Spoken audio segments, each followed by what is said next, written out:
আল্লাহ রাব্বুল আলামিন বলছেন, কুল লাউ কানাল বাহরু মিদাদান লিকালিমাতি রাব্বি লানাফিদাল বাহরু ক্বাবলা আন তানফাযা কালিমাতু রাব্বি ওয়ালাউ জি'না বিমিসলিহি মাদাদা।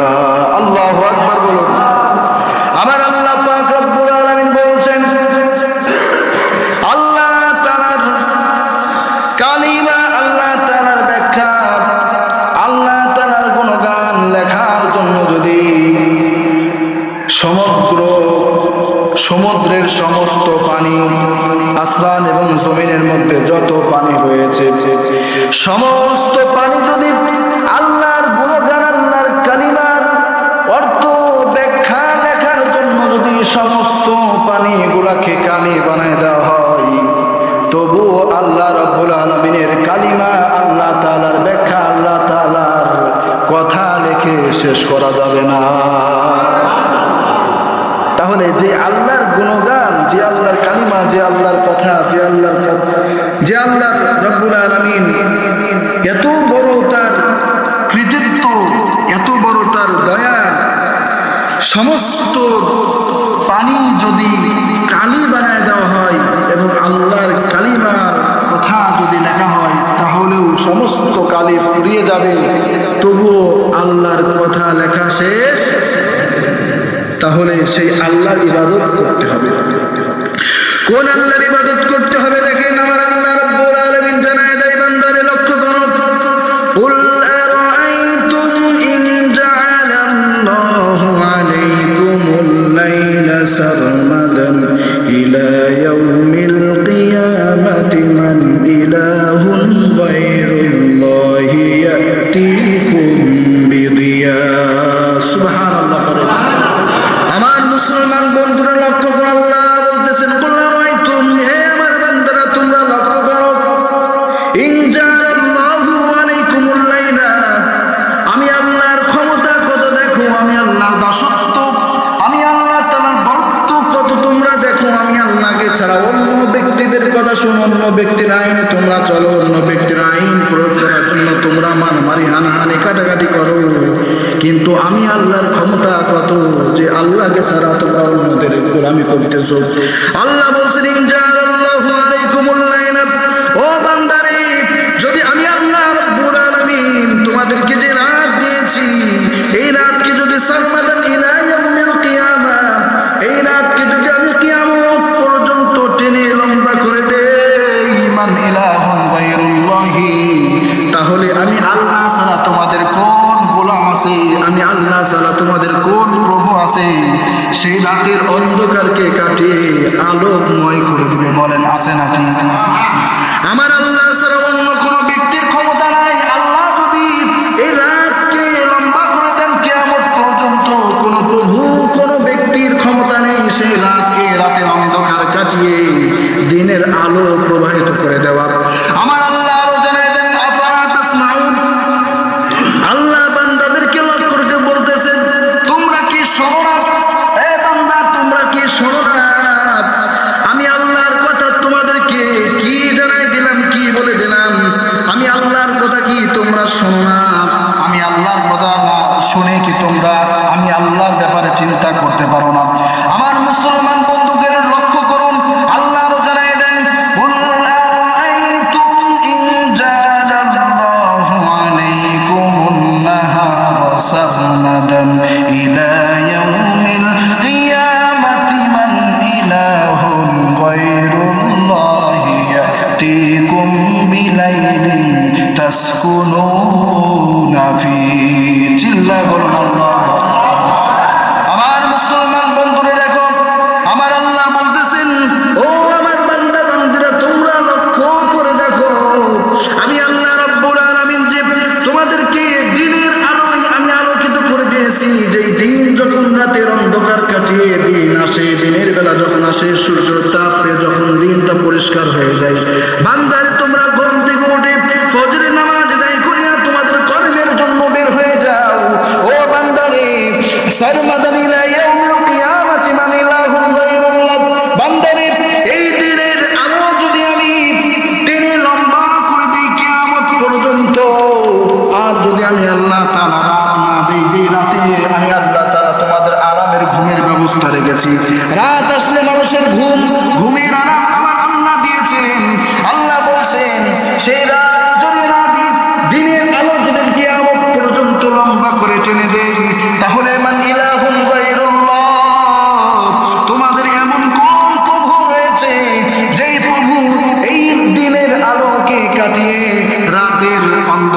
নিয়ে এসে দিবে, তোমাদের ঘুমানোর জন্য আরামের ব্যবস্থা করে দিবে।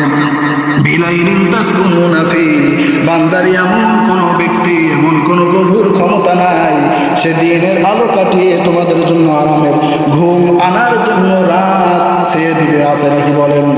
আল্লাহ বলছেন আফালা তুবসিরুন, তোমরা কি দেখো না আমি আল্লাহ ছাড়া অন্য কোনো ব্যক্তির এই ক্ষমতা নেই?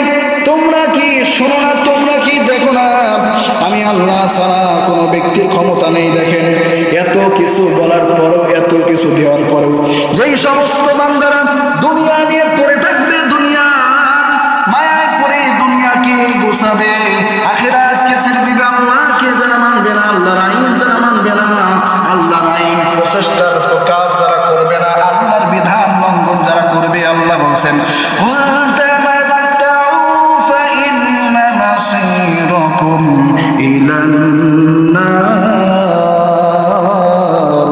যারা যেই সমস্ত বান্দারা দুনিয়া নিয়ে থাকবে, আমি আল্লাহর হুকুম তুমি মানলে না, আমি আল্লাহকে ছাড়া অন্য কোনো ব্যক্তিকে তোমার প্রভু মানলা, রব মানেছো, ও বান্দারে এই পুঁজি নিয়ে যারা আসবে ফাইন্না মাসিরাকুম ইলান নার, তাদের স্থান জাহান্নাম ছাড়া আর অন্য কিছু হবে না।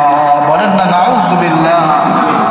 তাহলে দুনিয়ার মধ্যে যারা আল্লাহকে ছাড়া অন্য কোনো ব্যক্তির গোলাম হব, আমরা অন্য কোনো ব্যক্তির কথা শুনবো, আল্লাহর আইন ছাড়া যারা অন্য আইন আমরা মানতে চাবো, দুনিয়ার রীতিনীতি যারা আমরা গ্রহণ করব, আল্লাহ বলছেন ফাইন্না মাসিরাকুম ইলান নার, এই পুঁজি যারা নিয়ে আসবে আমার কাছে তাদের জন্য জাহান্নাম ছাড়া কোনো উপায় থাকবে না। তাহলে আমাদেরকে আল্লাহকে ডাকতে হবে, আল্লাহ ছাড়া অন্য কোনো ব্যক্তির গোলাম আমাদের হওয়া যাবে না। রাসূলুল্লাহ বলেছেন যে সামিআতু আন জাবাল ইবনে আব্দুল্লাহ قال سمعت رسول الله صلى الله عليه وسلم يقول من لقي الله لا يشرك به دخل الجنة ومن لقيه يشرك به شيئا دخل النار। যারা আল্লাহকে ছাড়া অন্য কোনো ব্যক্তিকে ইলাহ বলে মানবে না, একমাত্র আল্লাহকে রব বলে যারা স্বীকার করবে, রবের হুকুম যারা আইন করবে, রবের হুকুম মেনে যারা আমার কাছে আসবে, তারা হবে জান্নাতি। বলেন সুবহানাল্লাহ। ওমান লাকিয়াহু ইউশরিক বিহি শাইআন দাখালান নার, আর যারা আল্লাহর সাথে শিরিক করে আসবে, শিরিক করবে, তারা শাইআন দাখালান নার, তারা যাবে জাহান্নামের মধ্যে। বলেন নাউযুবিল্লাহ। তাহলে শিরিক করলে যাইতে হবে জাহান্নামের মধ্যে, আর শিরিক ব্যতীত আমল নিয়ে যদি আল্লাহর কাছে যাইতে পারি, আল্লাহ রাব্বুল আলামিন আমাদের জান্নাত দিবেন। বলে সুবহানাল্লাহ। তাহলে এই দুনিয়ার জিন্দেগিতে কিছু লোভ লালসার কিছু পাওয়ার জন্য আল্লাহর সাথে বেয়াদবি করা যাবে না, আল্লাহর দ্বীনের সাথে বেয়াদবি করা যাবে না। আমার বন্ধুগণ, বর্তমান সময়ে এখন আমাদের ইলেকশনের সময়, যেটা আমাদের মুসলমানদের মধ্যে এমন অনেকে রয়েছে যে যারা রাজনীতি করতে গিয়ে, রাজনীতির পরিচালনা করতে গিয়ে তারা আল্লাহর সাথে শিরিক করে বসতেছে, শিরিক হয়ে যাচ্ছে, কুফর হয়ে যাচ্ছে, কুফরি করে ফেলতেছে। আমার বন্ধুগণ, আমার মুসলমান ভাইরা, সবাই তো আমরা মুসলিম।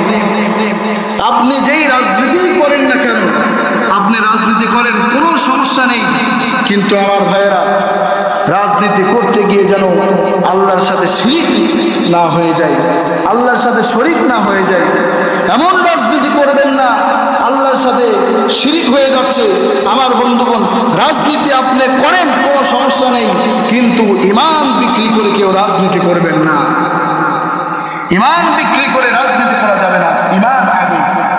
ঈমানকে আপনার আগে ঠিক রাখতে হবে, তারপরে রাজনীতির নামে কোনো সমস্যা, ঈমান ঠিক রেখে রাজনীতি করেন। এই জন্য আমার ভাইয়েরা, অনেকেই এই অবস্থাতে তাদের এই দিন কাটাচ্ছে যে তারা তাদের ঈমানকে বিক্রি হয়ে যাচ্ছে, ঈমানকে বিক্রি করে তারা রাজনীতি করতেছে। ফিরে আসুন আমার মুসলমানগণ, যেটা বলতেছিলাম যে শবে বরাত, এই লাইলাতুল নিসফে যেমন প্রতি বছরই আমরা সর্ব অবস্থায় আল্লাহর ইবাদত করি সেই ইবাদত আল্লাহর করতে হবে, ইবাদত ছাড়া কোনো উপায় আমাদের থাকবে না। এই দিনে আল্লাহ রাব্বুল আলামিন আমাদের সাহায্য করবেন। যা কিছু প্রয়োজন বলবো আমরা আল্লাহর কাছে, মনে আছে তো আল্লাহ রাসূল বলেছেন ওয়াইদা সাআলতা ফাসআলিল্লাহ ওয়াইদা ইসতাআনতা ফাসতাইদ বিল্লাহ। যা কিছু চাওয়ার চাবো, যা কিছু বলার বলবো কার কাছে? আল্লাহর কাছে বলবো। তাহলে আল্লাহ পাক আমাদের ফিরাবেন না, দিয়ে দিবেন। আমার মুসলমান বন্ধুদের লক্ষ্য করো, আমার আল্লাহ বলছেন যে ওয়ালা তাদউ মিন দুনিল্লাহি মা লা ইয়ানফাউকা ওয়ালা ইয়াদুররুক। বান্দারে আমি আল্লাহকে ছাড়া তোমরা যাদেরকে ডাকো, যাদেরকে প্রভু মানো, আমি আল্লাহর হুকুম না মেনে যাদের পেছনে সময় দিয়ে তুমি সময় নষ্ট করতেছো, আমি আল্লাহকে ভুলে গিয়েছো। যদি তোমার কোনো বিপদ আসে, যদি তোমার কোনো দুঃখ বেদনা আসে, যদি তোমার উপর কোনো গজব আসে বান্দা, তাহলে ওই ব্যক্তির কোনো ক্ষমতা নেই যে তোমার অসুস্থতাকে সুস্থতা করে দেবে, তোমার অসুখকে ভালো করে দেবে। একমাত্র আমি আল্লাহ ছাড়া তোমার অসুখ ভালো করার ক্ষমতা কারো নাই। চিল্লা বলেন ঠিক না বেঠিক? এই জন্য আমার মুসলমান বন্ধুরে ইবাদত করতে হবে আল্লাহর। ইবাদত অন্য কোনো ব্যক্তির করা যাবে না। আল্লাহ বলছেন ইবাদত করো ওয়াবুদুহু ওয়াশকুরু লাহু ওয়া ইলাইহি তুরজাউন। ইবাদত করে একমাত্র আমি আল্লাহ এবং ওয়াশকুরু লাহু, এবং সেই ইবাদত করে যে নিয়ামত আমি তোমাদেরকে দিয়েছি এই নিয়ামতের শুকরিয়া আদায় আমি আল্লাহর জন্য করো। ওয়া ইলাইহি তুরজাউন। ইবাদত তো করবেই এবং শুকরিয়া আদায় আমি আল্লাহর জন্য করবে, এবং এই চিন্তা করবে ওয়া ইলাইহি তুরজাউন, আমি আল্লাহর কাছে ফিরে যাইতে হবে। দুনিয়ায় আমার থাকার জায়গা না, দুনিয়ায় আমি থাকতে পারবো না। দুনিয়ার যতই চেষ্টা করি দুনিয়ার মধ্যে কোনো ব্যক্তি থাকার কোনো সুযোগ আছে কিনা? নাই, কোনো ব্যক্তির সুযোগ নাই যে দুনিয়ার মধ্যে থাকতে পারবে। দুনিয়া থেকে তাকে বিদায় হতেই হবে, এবং দুনিয়া থেকে কিভাবে বিদায় হবে? আল্লাহ বলেছেন ওয়াবুদুহু ওয়াশকুরু লাহু। আমার ইবাদত করো, আমার শুকরিয়া আদায় করো, আরেক চিন্তা করো ইলাইহি তুরজাউন, এবং আমার কাছে ফিরে আসতে হবে। যদি এইভাবে ফিরে আসতে পারো, ইবাদত নিয়ে যদি আসতে পারো এবং আমার শুকরিয়া আমার কৃতজ্ঞ যদি নিয়ে আসতে পারো আমার কাছে, তাহলে তুমি হবে জান্নাতি। বলেন সুবহানাল্লাহ। তাহলে আমার মুসলমান বন্ধুরে সামনে লাইলাতুল নিসফি ওয়া শাবান, এই রাত্রে আমরা আল্লাহর ইবাদত করি, আল্লাহর কথা শুনে আল্লাহর আইন মেনে চলতেছি। তাহলে এই রাত্রেও কিছু আমল করেছেন আমার রাসূল করেছেন। এই রাত্রের ফজিলত আল্লাহ রাব্বুল আলামিন নিজে বলেছেন। আল্লাহ তাআলা বলেন কুল ইয়া ইবাদিয়াল্লাযীনা আসরাফু আলা আনফুসিহিম লা তাকনাতু মির রাহমাতিল্লাহ ইন্নাল্লাহা ইয়াগফিরুয যুনুবা জামিআ ইন্নাহু হুয়াল গফুরুর রহিম। আল্লাহু আকবার বলুন। আমার মুসলমান বন্ধুরে আমার আল্লাহ রাব্বুল আলামিন জানায় দেন কুল ইয়া ইবাদিয়াল্লাযীন, ইয়া রাসূলুল্লাহ আমার বান্দা বান্দীদেরকে এবং আপনার বান্দাদেরকে জানায় দেন ইয়া ইবাদিয়াল্লাযীন আসরাফু, আমার যে সমস্ত বান্দারা তারা গুনাহ করে ফেলেছে, অন্যায় করে ফেলেছে, তাদের গুনাহর কথা মানুষকে বলতে পারে না, তাদের স্ত্রীকে বলতে পারে না, সন্তানকে বলতে পারে না, পরিবার পরিজন সমাজের কাছে মুখ পায় না। ইয়া রাসূলুল্লাহ সেই সমস্ত বান্দাদেরকে জানায় দেন তাদের জিন্দেগি গুনাহর কারণে হতাশ হয়ে গিয়েছে, আই কি করবে? আলা আনফুসিল্লাহ তাকুনাতু মির রাহমাতিল্লাহ, তাদেরকে জানায় দেন তারা যেন আমি আল্লাহর রহমত থেকে যেন নিরাশ না হয়ে যায়। বলেন